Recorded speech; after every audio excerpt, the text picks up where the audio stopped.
चहाची रेसिपी बघू. हां चल, कसं करणार चहा, काय काय टाकणार त्या दाखव आम्हाला, कसं टाकती, काय टाकणार शुभ्रा? चम्मच पत्ती.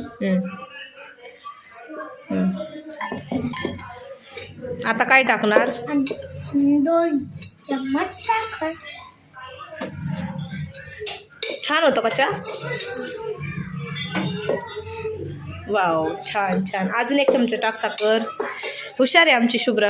3 चमचे साखर. वा वा वा, व्हेरी गुड. कर ना. आपले पोहे झालेले आहे. हाय मित्रांनो, आपले पोहे झाले आहेत. या पोहे खायला. शुभ्राने आमचे पोहे बनवलेत.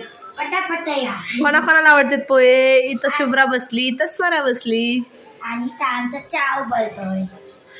बोल ना शुभ्रा, तू बोल ना काहीतरी. तुम्ही पण या. पोहे खायला या. आमच्या शुभ्राने बनवलेले पोहे बनवलेले. हे बघा किती छान पोहे बनवलेत.